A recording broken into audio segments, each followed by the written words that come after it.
Good to see all of you today. Yeah, Same good here. to see you all today. And great, it's Friday. I think we're live. Yes, we are indeed. Thank God it's Hello, Friday. everyone. Yes. Hello, everyone. Welcome back to the Friday episode, the weekend episode of VCTV, which is the Venture Capital TV, and it's from LaToken. And today we're going to discuss about healthcare innovations for 2021. I can hear a lot of birds chirping behind in the background. Okay, thank you for putting yourself on mute.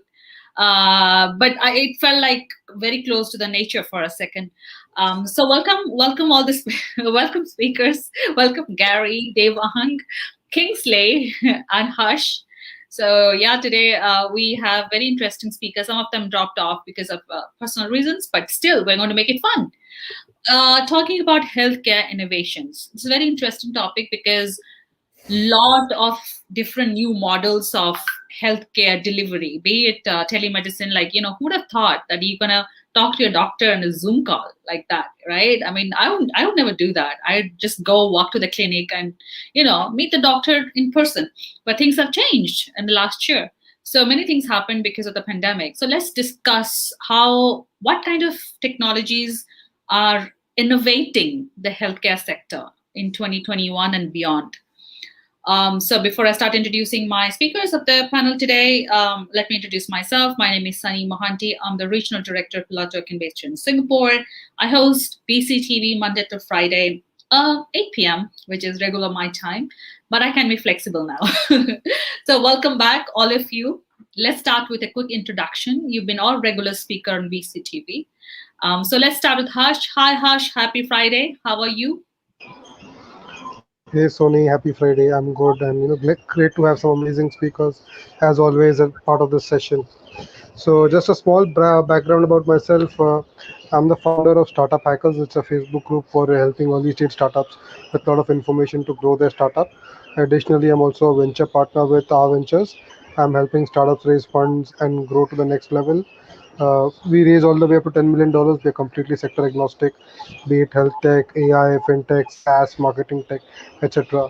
I'm also helping a lot of startups in growing their business as a growth hacker and helping them reach out with strategic partnerships and growing their business. So, looking forward for a great panel today. Thank you so much. Wow, growth hacker. What does a growth hacker does? One line. So, so essentially, we put a lot of digital technologies and try to automate the processes so that the founders don't have to spend the task manually and just grow the business in an automated fashion. Interesting. Interesting. Love to know more about that. Thank you so much, Harsh, Sure. for that intro. Next, we have Kingsley from Tokyo. Kingsley is in Tokyo, Nigeria. Where are you dialing in Hello, from? hello, good evening, and happy weekend to everybody.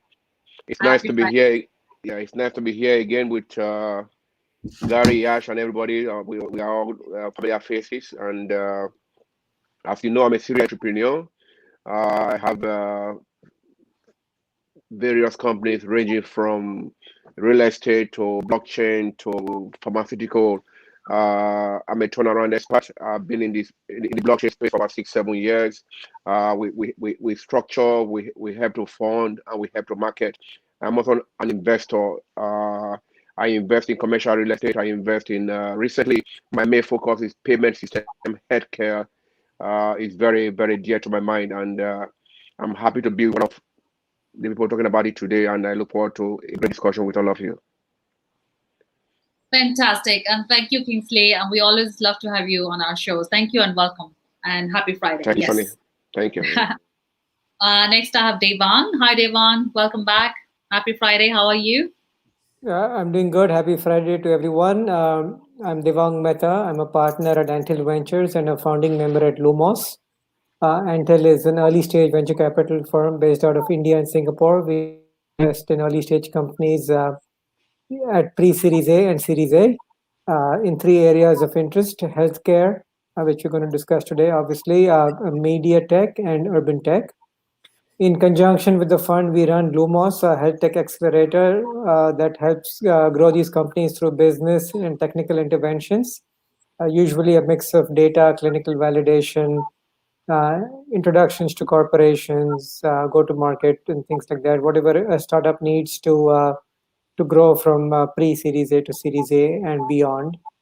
And so through Antel and Lumos, we run a fund accelerator model, aspire to be on the lines of Y Combinator, SOSV, or a few others, with the firm belief that companies need both capital and advisory to grow. And within the ecosystem, I handle healthcare. I'm based in Mumbai, India. Fantastic. Thank you so much, Devang, and welcome back. Last but not least, Gary Fowler. Hi, Gary. Happy Friday. Hi. Happy Friday to everybody here. It's great to see everybody. I feel like it's a family hour again. You know, I keep saying it, just feels real good. It's good to see you. My name's Gary Fowler. I'm a serial entrepreneur and investor. I've done 17 companies. I've been involved in 2 unicorns, original management team at Click Software, company from Haifa, Israel, we brought to the U.S. That company was sold to Salesforce for $1.35 billion 23 months ago, and loved it. We went through an IPO on NASDAQ. I changed the name of the company from IET to Click Software, and the rest is history. So really proud of that. So it means anybody can do it. If a country boy from Pennsylvania can do things like that, anybody can do it. And Eva.ai started 5 years ago. Eva.ai is one of the top AI HR tech companies in the world today. David Yang, a billionaire from Russia, is my partner in that company, as well as an investment firm we founded. So AI is the new electricity. And at GSD, which is my company today, Get Shit Done Venture Studios, it's a premier AI and quantum venture studio. And we believe that AI, as I said, is a new electricity and that permeates all vertical markets. So we're really excited about it. And also quantum computing. We're deeply into quantum now. In fact, my latest article in Forbes is Quantum Tunneling and the Impact on Wireless Communications. So it's great to be here. I write a lot, 124 articles now. And Wow. just like it. And I'm writing a book too. Fantastic. So, anyhow, it's great to be here and great to see my friends and look forward to the conversation today. Yeah. Before I start the questions, Gary, can I ask you, how much time do you have in hand, like in a day? I want to know. It's, I mean, I feel like a machine. It's, I get up 5 o'clock in the morning and then I'm back on with Asia at 11 o'clock at night. So I don't know. I mean, the thing is, I like what I do. I'm passionate about it, and I've always been the same. Nothing's changed. When I lived in Russia, I was the same way. When I was MBA professor and doing my companies, I was the same way. I just like it. Right. It's the passion Well, behind the that. other thing is, you look at this, Sonny. You know, if you're that involved in it, just like we are with VCTV, and you've done 500 shows, right? Imagine how much information, because I got, I'm the country boy here, but I have all these bright people around me. Imagine how much information you get. It makes my writing a whole lot easier. Oh, that's the secret. Okay, got it. I am surprised how you call yourself a village boy when you have someone from a very small village in Benin City, Edo State in Nigeria. Here, you are from the city compared to me. And, we're like twin brothers from different mothers. That's correct. Great, awesome, fantastic. Okay, talking about healthcare, I'd like to start with Devang.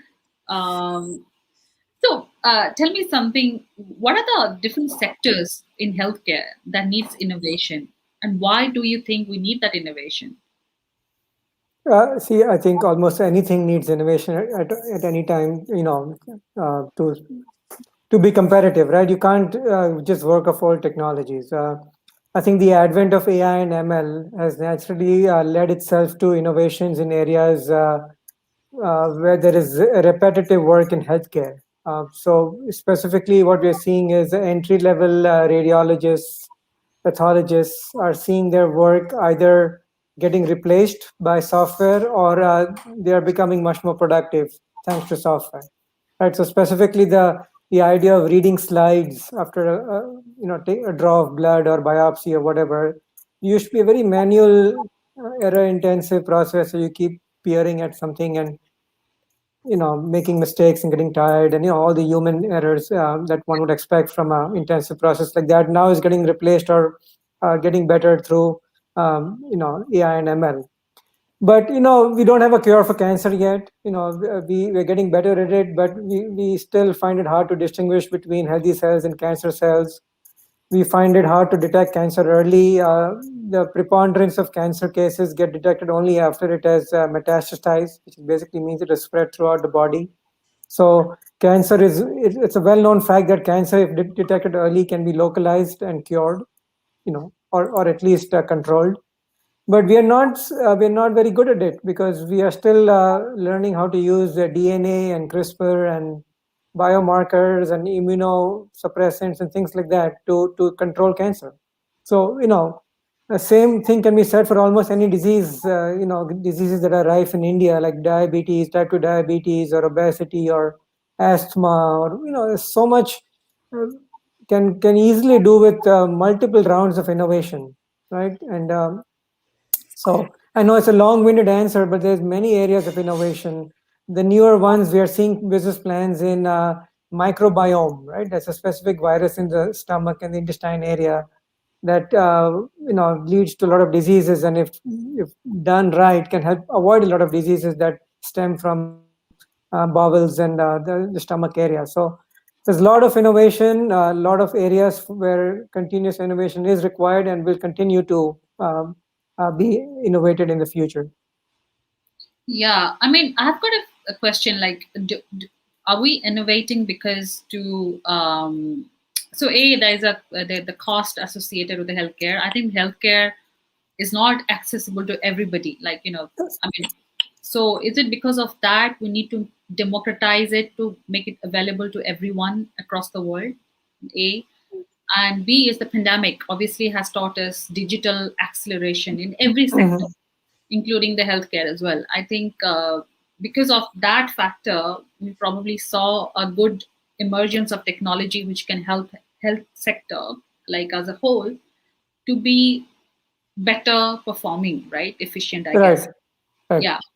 So yeah, I was also doing a reading before I came into this panel. So were we thinking in the similar fashion before the pandemic, or it's just because of the pandemic that we are here?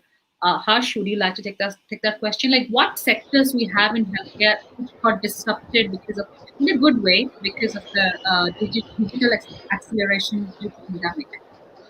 Correct. So the biggest change has obviously been in in the space of telehealth and telemedicine, right? So actually, before the pandemic, government was very reluctant to kind of pass regulations on telehealth and telemedicine. It wasn't giving them approvals very easily. It was highly regulated, and they were kind of not making a concrete decision on the same. And as soon as the pandemic hit, there was no time to wait, and they kind of just cleared the approval immediately, and we had this whole barrage of telemedicine and telehealth systems, right? So that has been the biggest progress. And right now, the focus should be in kind of trying to expand this telemedicine and telehealth services to rural areas, right? That is where the biggest problem is right now. Urban areas have extensively good healthcare. Urban areas is not a problem. The biggest problem right now is how do we ensure that the healthcare services that we have in the major cities that penetrates the smaller towns across India, right? Because over there they have to travel 10 miles by foot just to get access to a decent doctor who can kind of help them. You have like these small villages having 300, 400, 500 people at most. They don't have a doctor in their town. They need to travel 10 miles, 10 kilometers just to get an access to a decent healthcare facility. So how we can ensure that we can have remote medical facilities at that level so that they can get access to healthcare facilities which currently we don't have, right? 2 years back, I came across a healthcare service company. What they were doing was they created these primary care clinics across smaller towns, trying to mitigate that gap. And what they would do is they would have these telemedicine, telehealth services connecting directly with urban doctors. So now even the people from villages could access to good quality healthcare from the urban areas, right? So that is one of the biggest areas that I think we should be looking into, because the healthcare situation, kind of experiencing it firsthand during my Johnson and Johnson stint as well. If you go in the smaller towns, it's extremely bad. So that is where the first focus has to be, and the second focus has to be in better data capturing. Right now we have all the data in the world, and we don't know what to do with it. So with the kind of data that we have regarding the patients, the healthcare, and whatever the medical transcription is happening, how do we capture that? How do we use that for better models to predict what the future diagnosis could be like, what the future illness that the person could become, kind of categorize them into high risk, low risk, medium risk categories. That I believe we should be focusing on next, to ensure that if we have a pandemic like this in the future, we are better prepared with the medical data of all the patients and all the citizens that we have in our country. So talking about data, the big data is there, but it's all scattered, is it? We don't have one. So that's the challenge, is it? Exactly. It is completely scattered, and each and every hospital maintains its own private HIS system, right? So even though for privacy reasons is extremely important, at the same time there needs to be a centralized government repository as well, either a government or like a regulatory agency repository, and at the same time you kind of protect it using blockchain, making it completely decentralized, right? So that it's not going to be, it's not that one entity gets too much power over the data. It's completely decentralized. That is where blockchain could truly, come and revolutionize how the data is being stored. Because right now, each and every hospital maintaining the individual set of data, it becomes very difficult to kind of, collate all of them together and give proper healthcare service to the patient. Absolutely. And we see that, we feel that, right, every day. Exactly. Thank you. Kingsley, over to you, please. Excuse me. I think the pandemic has made us realize how unprepared we are for medical emergencies. The pandemic has also taught us that we need to overhaul the whole health system, not only in developing countries, but also in developed countries. Now, what are the factors that need to be looked at? Like he actually said, look at the data problem. Even in a country as advanced as Tokyo or Singapore, you go to a clinic, only that clinic has your information. Yes. So if you move from Tokyo to Osaka, God forbid you are sick, they don't have your information because it's not connected. No. But this can be solved in a very simple way through blockchain or digital system, that every patient or every human being has his or her own data on the phone. Yeah. So if you go to a doctor in US, because we used to travel a lot, now we don't travel, or you go to a doctor in Singapore, say, hey, these are my ailments, these are my allergies, this is that is that. That is where artificial intelligence also comes in, because they'll be able to detect through the use of blockchain what is actually wrong with you, assuming you cannot talk. All they need to do is look at your ID, input it into the system, and all your illnesses, all your allergies, or what the medication you'll be taking is right there. Now, when we talk about innovation, we need it to be speedy. How do we make the things to be speedy? Like Yash talk about cancer. For so many years, they've been trying to find a cure for cancer. If they have put more effort, just as they are putting into the COVID-19 pandemic, we would have had a solution by now. But we have been very slow. Now we have the coronavirus pandemic. What is going to be next? Are we prepared? Do we have enough data to cater to those even in the so-called urban areas, talk less of the rural areas? But one thing we need to understand is that every human being right now, 90% have a phone. So telemedicine, doing video conferencing, yes, they will help. But they will only help if you have infrastructure on ground. This is where the government has to come in and create infrastructure in communities, every communities. And then we also need the insurance sector to play a part. As he rightly said, so far telemedicine, telehealth has been underfunded. We have not seen it as a thing of importance. Now we are realizing that we have failed our people. We have failed the old people in the rural areas. We have failed the young people in the rural areas. Even those of us in the urban, so-called urban areas, we are not actually getting what we should get, because every clinic does not have our information. So creating a system that will make it speedy, creating a system that will make it more transparent, and putting your own data in your hand, that is democratizing it, will help a long way in preparing us for the next pandemic and making us better in life. So what I understand, this is not only a rural or urban area problem. This is a very global problem, like we all face. I mean, Yes. there is no global database per se, right? I mean, if I am in Singapore, if I move to Miami tomorrow, I wouldn't. The doctors over there, they don't see any of the records. My records, right? That is why you have to manage your own data. You have to have your own medical data on your phone or on a system that you can actually show the doctor. So you are the one managing your own data, not the doctors or the we call it CATE here, the file system that you take from one place to the other. That's data privacy and protection. You're right. Yeah, absolutely. Thank you so much, Gary. Your perspectives on this innovation, like health. Why do we need innovations in healthcare, and how technology can help bring that innovation? Well, I mean, it's keep it simple, stupid. We want to live longer, right? So the basis is we just want to live longer. So, I mean, look at I wrote an article in the Medium. If you look at it, it's called "The Intersection of AI, Genomics, and Gene Editing." And so, imagine having the capability. We talked about being able to look at sets of data.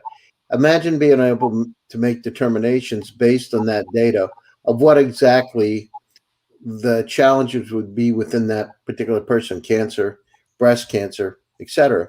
But more importantly, how to be able to edit that out of the sequence. That kind of technology starts to become incredibly interesting.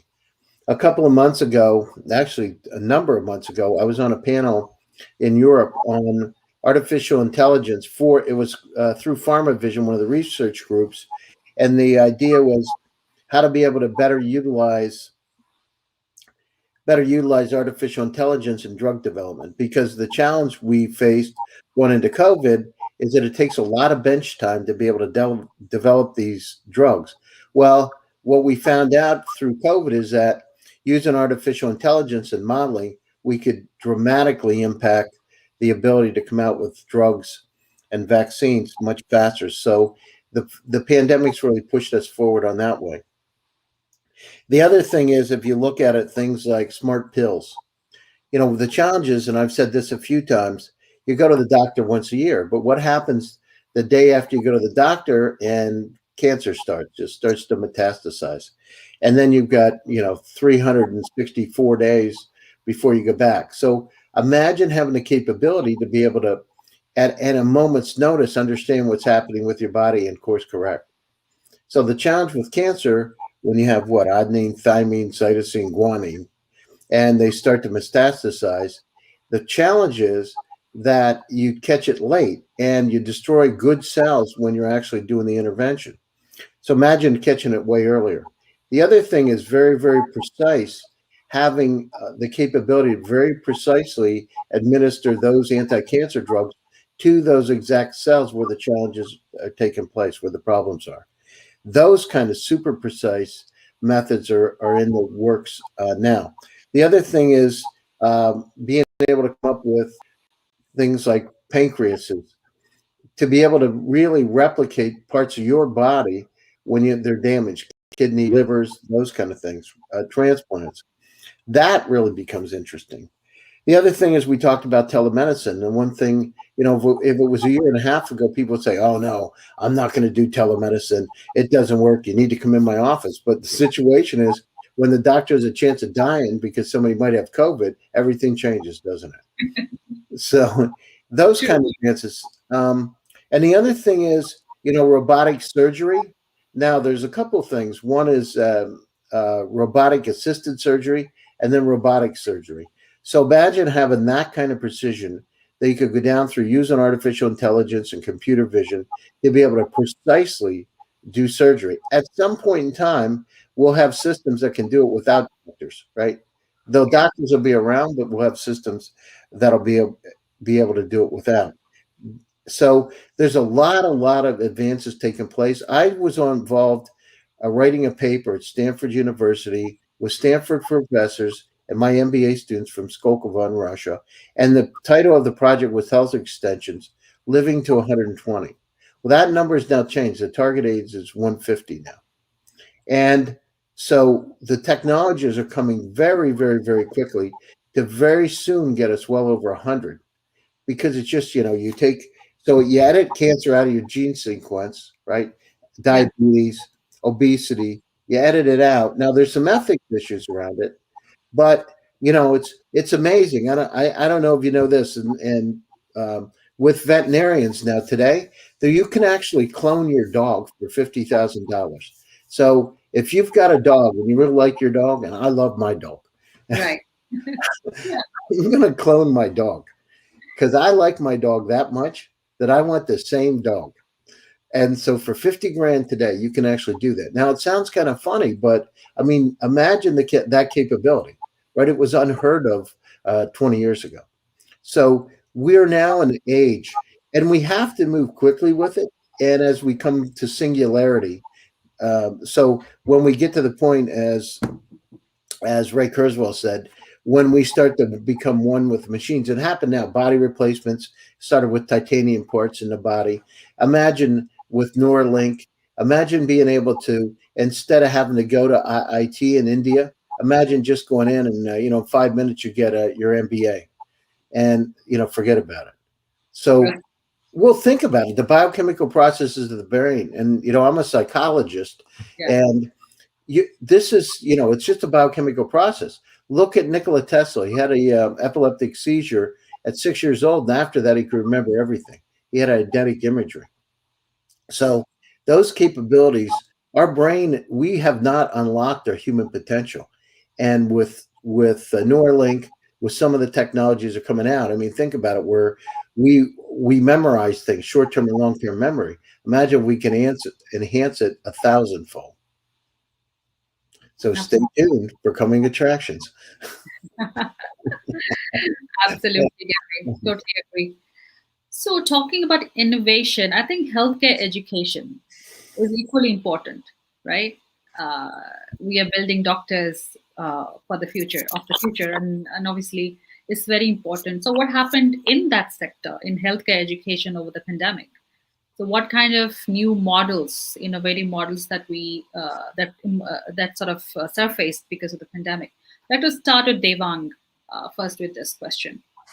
Yeah, I think so. Gary touched upon it a little bit, but biotech engineers are going to be the doctors of the future. He talked about CRISPR gene editing is basically, it's string manipulation. It's classical computer science. You take a big string of what I call nucleotides, which is just 4 characters, A, T, G, and C, and you have this humongous string of nucleotides, and all you have to do is write a program to, as you said, just literally cut out the bad portions of your DNA and replace it with normal portions, so that when your cells replicate, they replicate with normal DNA, and they don't replicate uncontrollably, which is basically cancer. So you write a computer program like JavaScript. You write a JavaScript to just remove some part of your DNA which is aberrant, and you're cured technically, right? It's going to take a while, even in today's technology. But you won't need chemo. Chemo will be laughed at in a few years. Like the idea of just bombarding your cells, bombarding one whole portion of your body with radiation, with no separation of good or bad, or understanding of side effects or what your DNA is. I think it'll be frowned upon in less than a decade as like a medieval means of curing cancer or something like that. So the technology will go to a point where it'll be completely customized to your DNA, or at least to a subset of the DNA, and it'll be so personalized. And I think engineers, people that can write string manipulation, specifically good string manipulation algorithms and code, will be curing diseases. Yep. So these biotech engineers, they are part of the medical sort of sector? Yeah, I mean, biotech is bio plus tech, right? There's a biology aspect to it, which is getting patient data basically through biopsies or getting the DNA through some procedure, and then there's technology, right? So once you get a DNA, right, to study it, to study pattern recognition and all that is classical computer science, string manipulation, right? So that's the tech. That's the in biotech. That's the tech, and there's the bio, right?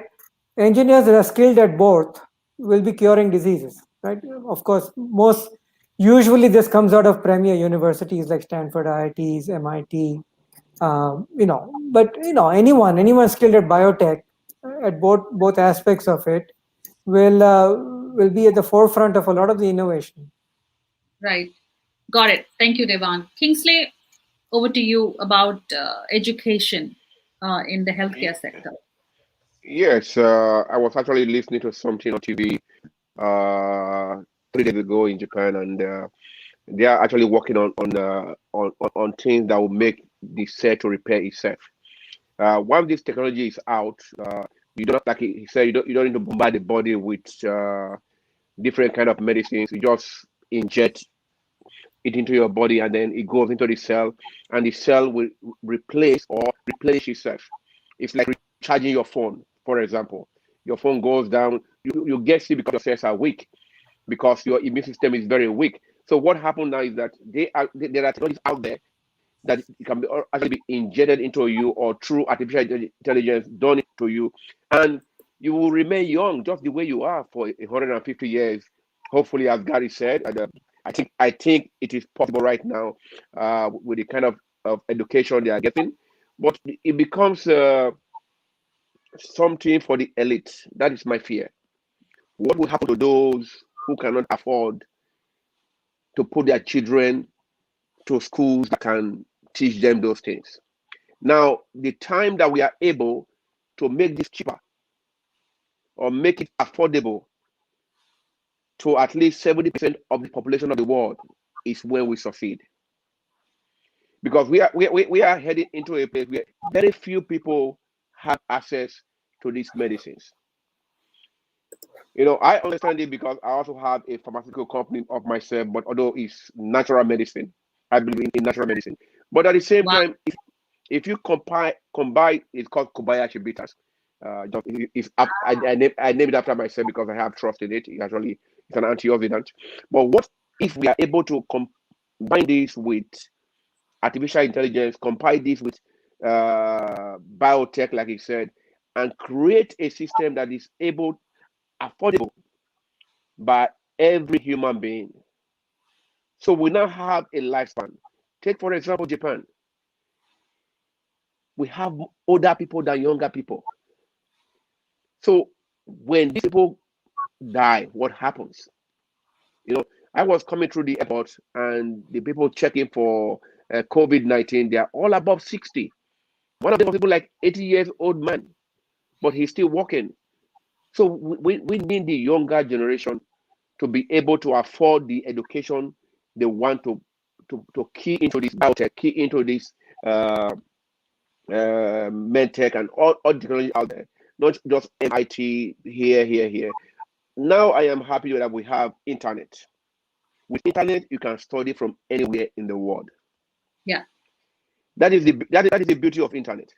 You can study anywhere in the world, and blockchain will help those in the rural areas, as long as you have a phone, to be educated, at least in the minimal level of medicine. So there is hope for the world. There is hope that we will live to be 150 years, right? right. I don't know if that will be my generation. Hopefully, Gary will be able to do that before I get older. So let's move to Gary with his views about education in the healthcare sector. I think what Devang said, that DNA, mapping your DNA with to detect cancer. I don't know when it's going to happen. So Gary, what's your thoughts? I mean, do you think you're on mute? Sorry, I wrote an article on Medium about it just recently, genomes and gene editing, so you can check it out. But essentially, I mean, that's I mean, these advances are taking place. It's at a light speed. So it's a new science, but a lot of the old, as Devon said, writing JavaScript. But it's not the amount of understanding where the patterns are. I would say it's really where to cut it off. Right? It's the gene editing part is a challenge. You don't want to cut the too much or too little out. So that's where we got to be a lot more precise of where we cut it out. So that's happening. And in terms of education, I mean, think about, as a physician today, how fundamentally things have changed, even in medical education because of COVID, having to do it via Zoom, via StreamYard, via some of the other. I saw technology. In fact, I'm going to be speaking at Stanford this week, actually, to the Graduate School of Business about AI, the alumni. And one of the things that I've seen from one of the students is they actually have an incredible tool that it has a virtual professor. You actually see yourself as an avatar sitting in a conference room setting. I've never seen anything like you, right? Like really you sitting in the setting and the professor's in front of you. And if you get up, or you come offline, it shows you moving out of your seat. So it's unbelievable. Anyhow, imagine AR, VR, instead of having to go through an operation to train so that you're the best of the best and AI assisted. So imagine having those kind of capabilities using augmented reality, virtual reality to help you learn better without having to work on cadavers all the time. So those kind of technologies are out there. And with this digital transformation that's taking place, think about it. There are no boundaries. I mean, you can have a doctor in India, the best doctors in the world, to be able to look at your particular case. I mean, we're at that point, right, where there's going to be a lot more cross-border. So if you had the choice and you had doctors ranked from 1 to 10, and you could have the best doctor in the world, and they're located in Russia or India or Africa or Japan or wherever. I mean, imagine what the choices would be. You would instantly, it's going to change everything. So I'm excited and encouraged about that. I'm excited and encouraged about the education that's taking place now, how much more proactive it is, how much better the quality is going to be. And I'm also really interested in having, as I talk about smart and intelligent assistant, imagine have an intelligent medical assistant to help the doctor to get through the surgeries. Oh, you don't want to do that. Move it over a little bit more, but those kind of technologies are coming. So it's an exciting time in terms of artificial intelligence, but remember quantum computing, because imagine how much more precise when you start to put quantum computers on top of these kind of problems, right? And that kind of mapping, they will be incredibly precise. And Kingsley made a point, who is it going to be available to? And the situation is we need them. I know not a number of high net worth individuals, and today they have, one of my friends has a doctor living in his house. And what the doctor does is researches, in fact, he's got a hyperbaric chamber inside his office. So like Michael Jackson. And so they have resources, and these medical doctors that are on their staff actually do research all the time, looking for the latest cures, who's the best doctor, how to stem cells, right? If you listen to a Joe Rogan that had Mel Gibson on it, there's a stem cell institute down in Panama, and that stem cell institute, like for heart attacks, my friend went and had it done. So he was supposed to have a hip replacement. He was playing a lot of tennis. He was supposed to have a hip replacement. He actually got stem cell therapy, and within 2 months, he had no problems with his hip anymore, and he was in incredibly good shape. So those kind of advancements are coming, and it's a matter. The other thing is, how do we understand what to do, right? So there's all these different therapies. Who do you go to? How do you get to them? How much does it cost? So the company startups out there, think about it. Come up with an incredible, intelligent assistant to help us understand where we need to go to get those kind of therapies done, who we need to talk to, and how much it's going to cost. Yeah, that's very important. That's the key. Harsh, would you like to add on to anything that Gary just said? I mean, he's covered most of the thing, but Would you like to add? Yeah. So I'll take a slightly different approach to what Gary and Devang were highlighting, right? So definitely biotechnology, molecular biology, genetic engineering, these are all very upcoming sectors and really advanced in terms of developments that are taking place, right? However, in the healthcare system, I would try like to highlight what are the other kind of other fields as well, which are kind of allied to the doctor system, right? Doctor is just like a part of the equation at the middle of it. At the same time, you have pharmacists like myself who are kind of working on trying to provide drugs and other research products as well. Then you have genetic engineers, as Devang and Gary were pointing out, genetic engineers, molecular biologists, DNA specialists, etc. They kind of work in trying to work on gene testing, genomic testing. Just in fact, recently they have the entire human genome sequence ready about just a few years back. So these are the kind of people who work on something like that. At the same time, you have medical device technologists as well, coming up with newer medical technologies, not only in terms of capital equipments, but also in terms capital equipments like the X-ray machines, the radiology machines, etc. But also the smaller diagnostic devices. Then you have these medical consumables, surgical consumables, etc. So right now, what is happening is the way at which this industry is moving so rapidly. It has become extremely imperative that the education is not just academic, but there's also a huge industry influence over there as well, right? So industry, R&D departments, and education institutions need to work hand in hand, because the archaic system of just having through an academic system, just you go through the books and everything, doesn't really make sense. It needs to be really advanced. It needs to be really progressive in terms of how the new latest developments are happening.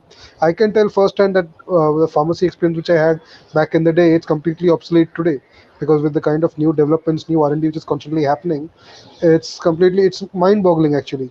The point with Devang was mentioning about ACGT, the nucleotides, how the splicing is done. Back in my day, all of that was being discussed theoretically, but practically there was no mention about that, right?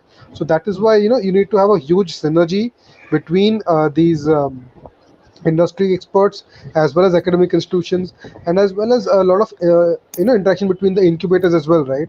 So during the incubators, what happens is incubators, the academic incubators in particular, they tend to work on this technology a lot, right? So these academic institutions then get an opportunity to interact with them, and the students get hands-on opportunities in working with newer technologies. So this is what is required, to kind of really propel the move forward towards newer technologies. Yeah, I think you covered the other sectors I wanted to touch base in healthcare, like pharmaceutical, medical supplies, and devices, and insurance. Healthcare insurance, you can't forget, right? Exactly. Yep. Uh, so, Devon, coming to you, pharmaceutical obviously can't be separated from healthcare, right? So, Mhm. what's happening in that space in terms of innovation, pharmaceutical? Yeah, I think what has been happening is that I think I read a couple of papers where they by own admission almost said that they are not able to innovate. They can innovate only by inorganic means, which is acquiring biotech companies. Uh, so it's in a few areas. For example, it's like let's say immuno-oncology or something. I'm just as an example. There might be 4 or 5 startups. Might be about 25 startups that get funded, and the top 4 or 5 will get acquired for $1 billion plus to Merck, Pfizer, AstraZeneca, J&J, Eli Lilly, things like that. It's become like there's something in and this is true for IT and other industries also. There's something in the DNA of big companies. I mean, I don't mean DNA in the biological sense, but in the operations of bigger companies, that they cannot innovate as fast as a startup. It's unsolvable. I think there's something in the meeting culture or something in it. They just cannot move at the speed and which is why they'll have to outsource innovation to early stage companies and biotechs. I do want to talk about the democratization of education. um, see, I think a lot of these innovations will still come out. I have a big bias for academia, okay, just personally. So I think a lot of it will come out of premier biotech programs like Stanford, IIT, Carnegie Mellon, where I went, MIT, or things like that. But the amount you can learn from Coursera, Khan Academy, and a few other sites is just phenomenal. It is free. Okay, Wow. it is free to start with, and it's at your fingertips. Anyone with the drive and the ambition to coach oneself, and a level of discipline to learn something can learn a lot. So, a good internet connection, literally one that streams video well. If you have the drive and determination to learn, you can learn a lot of what these premier engineers are learning, at least to a decent level. So, I'm very happy to see that. I myself learned from Coursera, concepts in biotech which are, are generally hard to learn from day-to-day life as an investor or as an advisor. There's so much out there. I don't think there's an excuse for anyone to say that I didn't have the wherewithal or the resources to go to Ivy League schools or things like that. I came from a small town, and all that is true. There's still barriers to education, and there's definitely value to premier education, but I think a lot of that is changing today. Fantastic. I mean, all we need is 5G and a good maybe Wi-Fi connection, and I Yes. think you're totally right. Anything you like to add on to pharmaceutical innovations, Kingsley?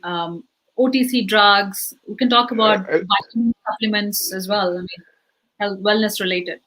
Yeah, with all our ideas that we are exchanging right now, I think we are already doing the most important thing that needs to be done, and that is awareness. Giving awareness to people of what is possible and what is not possible is very important. The second thing that will come to mind is educating our leaders, our political leaders, to embrace medical technology so that they make regulations to make it easy for people to get those scientific, how do you call it, laboratories or things that they need to do to make it work. Because if there are no regulations in place, it takes at least 3, 4, 5 years to allow a medicine to come into being in this country, for example. So what do we do to make this faster? Okay, there are cancer drugs out there that can help cancer patients. Is it the right of the government to stop the patient from having those drugs? Or does the patient have the right to say, it may be bad for me, but I want to try it? So these are things that we need to educate the public about. We need to talk about stem cells. I think Korea is leading in that area. They have stem cells hospitals. You can go to and get stem cells done. You can stay in the hospital for a week or 3 days at different cost. So Asia is actually in the forefront when it comes to stem cell or come to getting young pigs or injections and things like that. But we need the government to embrace it. We need the government to help fund it, not just startups. Like Devon said, a lot of big pharmaceutical companies, the bureaucracy is too much for them to say, let's talk about this right now. They are more interested in the money they are making. They are not used to change. So startups have to do all these things. But with startups doing all these research and innovations, they don't have enough fund. So how do we help to fund them? How do we make the government to support them? How do we get the insurance companies involved at an early stage? These are the type of things that we complement all the effort being put in by people doing biotech, cell technology, DNA repairs and things like that. Then, like Devon said, you have Coursera where you can actually educate yourself on the medical terms free of charge. So people should take that opportunity, study, and hopefully the government can help them out at the long run. Yeah. Private investors, government, startups, all have to come together for this good reason. Gary, I would like to touch upon insurance a bit because, critical illness, talk about any major surgery, talk about cancer treatments, they're very expensive. I mean, it's impossible for a common person to probably source. And maybe that might be the reason in some poor countries that people probably die. So, what do you think these insurance companies can do? How can they bring this to all the people? Make it affordable. Actually, it's very important to have access to a good insurance which covers all your illnesses, right? So what do you think can be done in that space? What kind of innovations do we see coming in that space? Well, I mean, a lot of it's because of liability, right? So the lawyers get involved, and they have to have liability insurance, and they get sued. So you got, how do you manage that liability and set caps on it? So we've got to look at the system itself. I mean, in Russia, when I was in Russia, one time I had to go to the hospital, and if I would have had that same experience in the U.S., it would have cost me $50,000. And in Russia, it cost me $800. I couldn't believe it, actually. I got the bill, and I thought they missing zeros. That was $80,000. In fact, I got to tell you, I thought my credit card was going to be maxed out. I had actually called my credit card company and said, "Can I get $100,000 limit on my credit card?" So it was like $35,000 because I thought it was $80,000. So I mean, we got a lot of liability. The system has so much bureaucracy and paperwork. It's crazy. So we've got to optimize the system, and in terms of the insurance companies, ones are going to, I can tell you for insurance. So for my company, I know my insurance rates that we pay for myself and some of my employees. It costs almost $2,000 for my family per month. It's $1,885 per month. That's huge. That's what it is. That's a lot. It's crazy. It's insane, right? And the thing is, the deal, if you don't have it, you go to the hospital, man, you could have $1 million bill. Tell me about it. Well, I mean, and that's a problem, right? Inpatient as well, like hospitalization and everything. Does it cover that as well? What's that? So does it cover inpatient services like Well, hospitalization? it does cover it, but it doesn't cover it 100%. Oh, wow. And it's like 80% or 90%, depends on the situation. So, I mean, here's what I think. I think it's going to be really interesting, right? And as this world, as we closer together through the digital transformation. So today, if I didn't have health insurance and I would know that I'm going to be sick, I'd go to India, right? I mean, 100%, because you got some of the smartest, brightest doctors on the planet. Devang is India. Really. And or I would go to Russia or Estonia or Latvia, where they have European trained doctors at a more Russian price. And I would get, it would be it. And in terms of, look at nursing homes, right? Take it to the next level where you got medical assisted situations. I talked to one of the investors here on VCTV that's got a nursing home. It's like nothing. Here, it can cost you $15,000 to $18,000 a month for a nursing home. And I my father. Go ahead. Sorry, I was laughing because the joke used to be that, people from America that didn't have the right insurance would drive over to Canada and get drugs on the free and come back. Right? It was cheaper if you lived in Detroit, let's say, to just cross the border to Canada, get drugs, and drive back to Detroit, because your insurance wouldn't cover them in any ways. Now, Florida might be harder. You might have to go to Mexico or Cuba, but India is an interesting destination, and it's really, I mean, jokes apart, it's it's so true. Like hip replacement, I think he spoke about hip replacement. Literally, that one disease or that one condition has been one of the biggest drivers, I believe, for medical tourism to India, because you go through a PPO in the US and access to an expert, and you go through all these appointments I mean, that's you come to India, you have everything ready in 2-3 days. Your hip has been replaced, and you can even tour the Taj Mahal and a few other places and go back and save a lot of money. Right. Yeah, I mean that's it. I mean, you look at the stem cell down in Panama. If you get a chance, listen to that show with Joe Rogan and Mel Gibson. I called the place up. I'm like, there was a lawyer on there that went down and had his own stem cells curated, and actually had a situation occur. He had a heart attack, and actually they went in, repaired. He went to his cardiologist who said it's a miracle. Right? It's a miracle. So I called the lab. I actually talked to the guy that owns it. And I just was fascinated. How can this be? And part of the thing is knowledge. We've got to come out and to be able to have this knowledge available. Devang just talked about hip replacement, right? Dental. Also dental, the situation, it's crazy. The prices, I would go to Latvia to get my dental, in Russia to get my dental work done. I'm serious, because it was cheaper. You can come to India as well. You can go to India as well. Well, I mean, that's The it. fact, And the situation is, you look at retirement. Where do you want to retire? You want to go to places that have, like Costa Rica, where the medical care is less expensive and the cost of living is less. And I believe now with this digital transformation, we're going to start moving around a lot more freely than we've ever done before. You can feel it with the cryptocurrency, with the digital transformation, and with aging population in many parts of the world. We're going to start moving around because people are just, one is they're not going to have the money to be able to afford it, and two, they're not going to put up with it. In the U.S., if you go in, and one time I had to have a procedure done in Russia, it would have taken me 6 months to go through a doctor here to get an approval to get it done. I got it done in 1 day in Russia.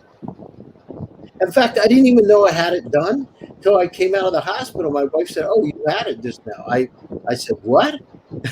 I didn't realize I actually had it done. So what I'm saying is this, but this is really important. So this medical tourism, this idea of being able to live longer, what would that, so a company that's out there that really comes up with a model to be able to help people understand where they need to go to get things done and what kind of cost, and who's, more importantly, who's the best doctor to get it done.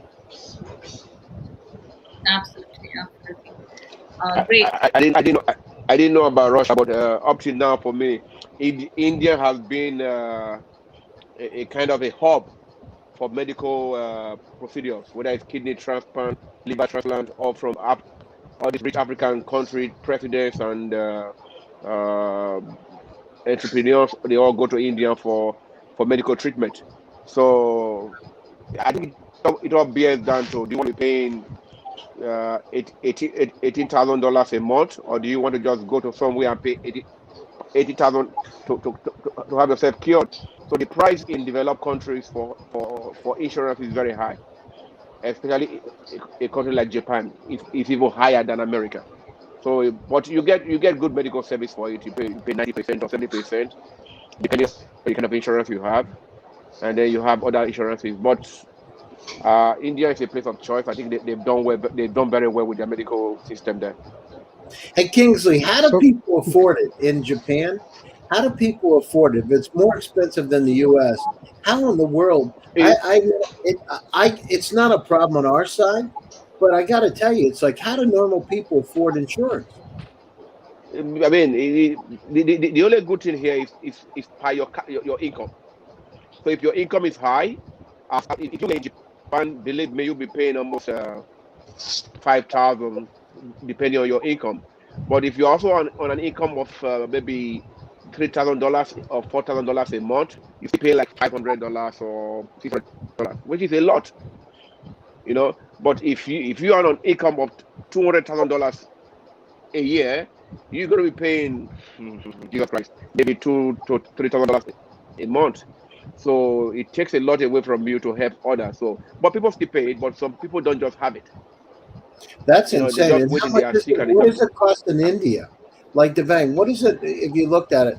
It's just I'm curious. What does it cost in India for health insurance for a month? For so good household you'll or harsh? it is absolutely ridiculous how low it is. It's absolutely ridiculous. They When don't you have mentioned 2000, no, of course we do have insurance, but when you mentioned $2,000 for monthly insurance, right?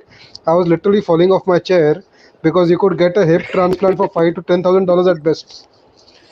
You could get your hip transplant done in $5,000 to $10,000. You can get your cardiac bypass surgery in $5,000 to yes. $10,000. So Yes. that's why That's how.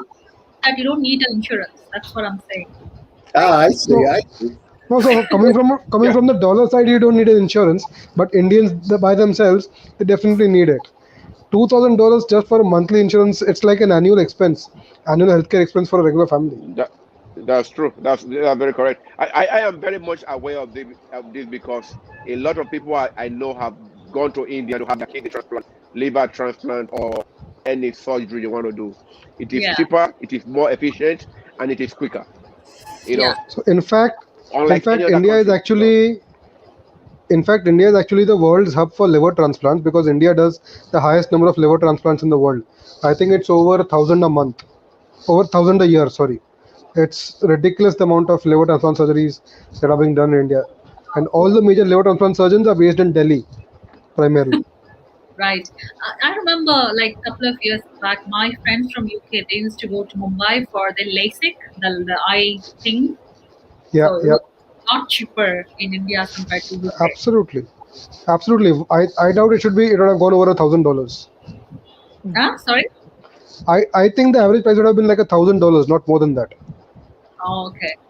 Yeah, that's why there was a lot of tourism. That's Like, crazy. That is so cheap because yeah. at Stanford University, I had mine done, and 20 years ago when I had it done, it was like $4,000. One eye? Both eyes. Both, $4,000. And that Wow. was then. That Wow. was 20 years ago I had it done. Seriously. So yeah. I think, hey, Harsh, I Co- think you ought to have a site set up and list the prices like a menu, the most That's expensive definitely thing. one of my plans to build a medical tourism company for Well, people from the seriously, US. And we're just talking about it now. You could just target the I will send you Japanese people. market. What's that? We all fly from here, whichever country, like expensive countries like Japan, US, Singapore to India for We'll medical. send I you think you people. just fill a charter jet up and do plastic surgery and just take people up. Have a 1 week thing, Taj Mahal, get your eyes done, get your hips sucked, get the fat sucked off. Package. It's a package. It's a package, right? A throw bunny in, Absolutely. plant. throw in some yoga classes and you're set. Yeah, exactly. Yeah. Some yoga classes, some meditation, the entire Indian Exactly. flavor. It's Oh, complete yes. India in 1 week. I'm so excited about just listening about this whole thing. I think that's a good idea. 1 week excursion, and then you can have a menu of choices. And here are the top doctors in India that are going to be performing it. And then you get somebody that's like a prophet of yoga come in. You got the whole thing covered. And then incredible food: chicken vindaloo, tandoori Vindaloo. chicken, garlic naan. You know what I mean? The whole 9 yards. Yes, a lot more Yes, spicy. you should look into it actually. It looks like a joke, but it's a good business plan. I think so too. Things It's that if definitely. you market it in Japan, that it could be interesting. Definitely. I mean, Harsh, this even though is go to it, buddy. even though go to a dirty I, gig, it costs you thousands of dollars. So I'll definitely have you coming there on a regular basis. I I now have a partner in Japan in Kingsley. We can definitely work on this together. Please, let's connect and do something on Great, healthcare. great I love healthcare. things do happen on me. Absolutely, absolutely. So We'll give Sonny just a little share. happy to anything. I wait a minute, you forgot the name of myself. Come on. I like to share,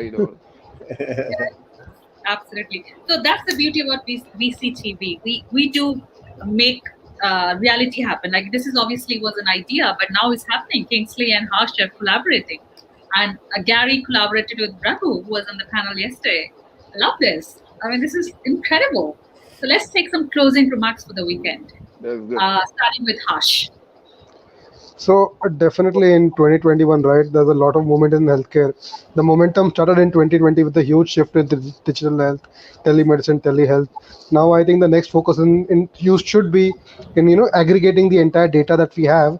Right now, most of the data is kind of localized and centralized with the respective hospitals. You need to centralize them, you need to aggregate them and create a form of intelligence where you can kind of predict what kind of illnesses, what kind of people will face, and you can kind of get demographic numbers of what illnesses that are currently there and what the future could look like, right? So that is how I see healthcare progressing forward. And at the same time, this will be extremely simple for a lot of medical companies and pharma companies as well to kind of anticipate the future demand in case such a pandemic like this arises, right? So I definitely see a lot of opportunity in this space. And it's not just focus. The focus should not be just in the urban areas, but also into the tier 3, tier 4 town cities and those smaller towns, because we need to be it needs to be inclusive. We can't have the cities completely running away with advanced development, and we leave behind those small towns and villages, right? We have to get them on board and provide them the same services which we enjoy in the urban areas. Absolutely. Inclusion for sure. Thank you, Harsh. Thank Kingsley, you. your closing remarks besides just cracking a Yes, business. I'm wishing everybody a beautiful weekend, good health, and hopefully the healthcare is going to be the first $1 trillion sector.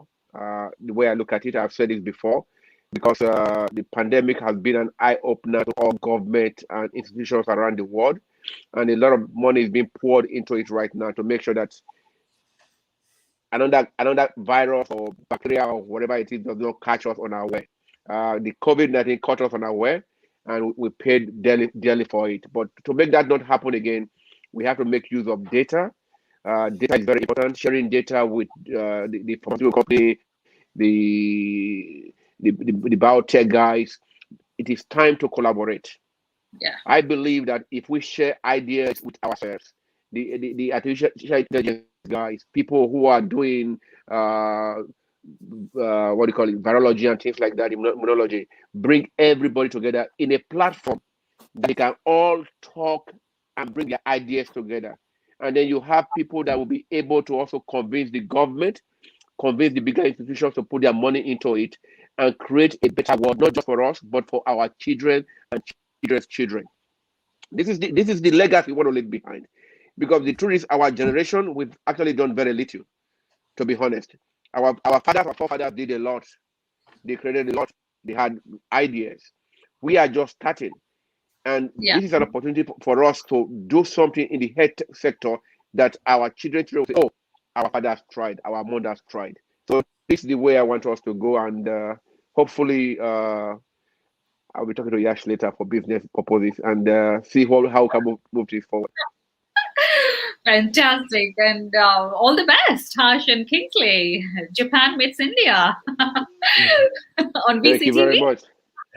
Yeah. Thank you. Devang, over to you. The closing remarks.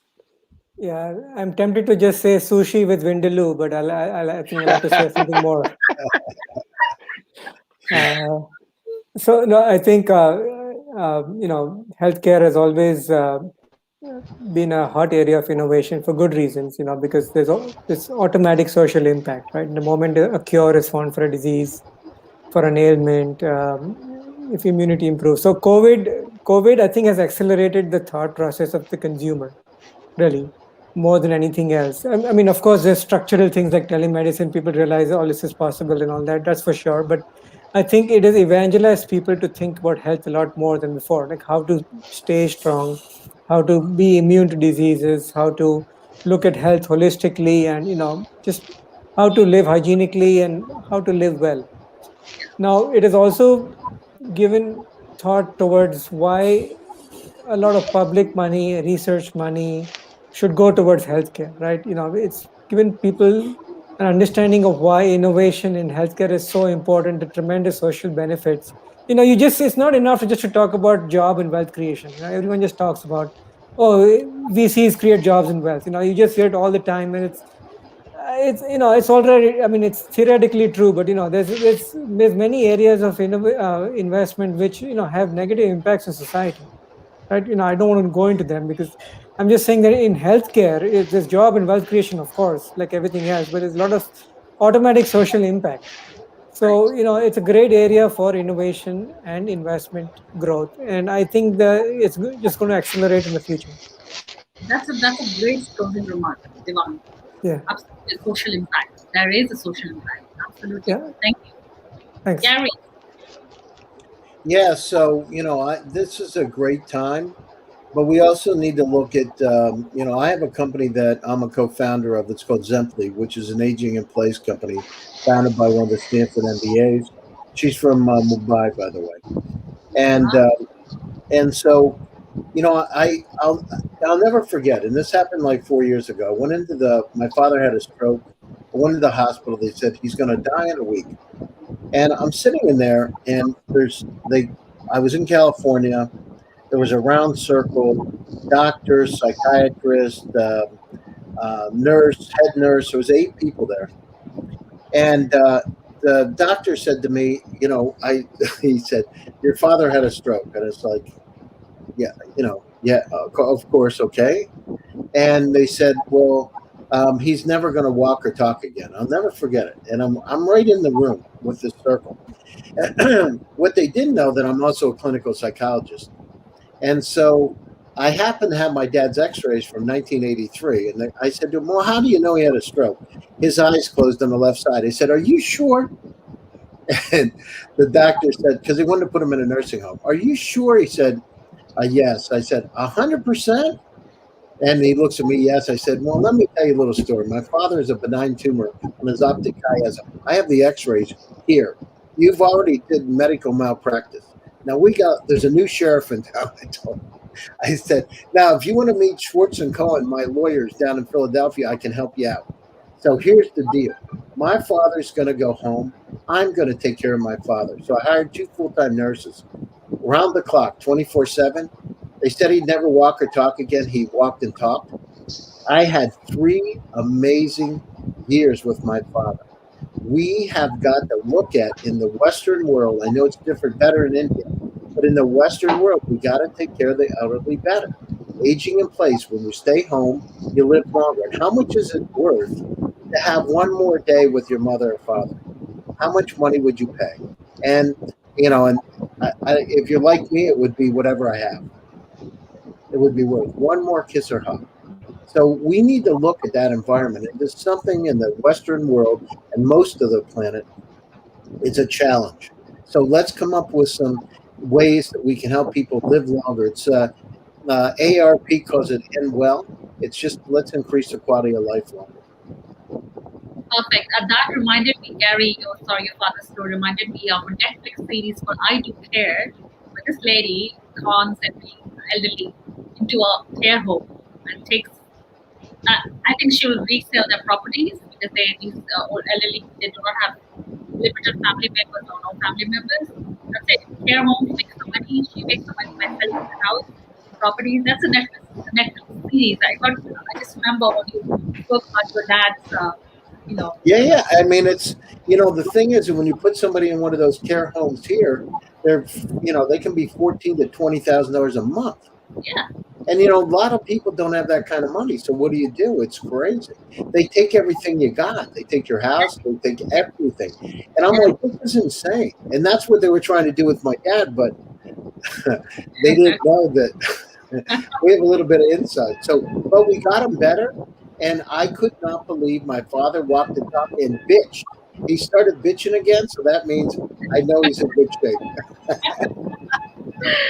Great. Thank you so much. Thank you so much for sharing this panel. We are a little over time, but I really love discussing, talking, meeting, collaborating, seeing business collaboration happening here.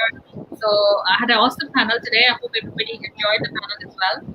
And have a great weekend. I will be back not tomorrow, sorry. I'll be back next week, Monday, on another topic, another set of speakers. Till then, keep watching VCTV and have a great weekend and stay safe and stay healthy. I'm going to be meeting you next week. Take care. Bye-bye. Thank you. Bye-bye.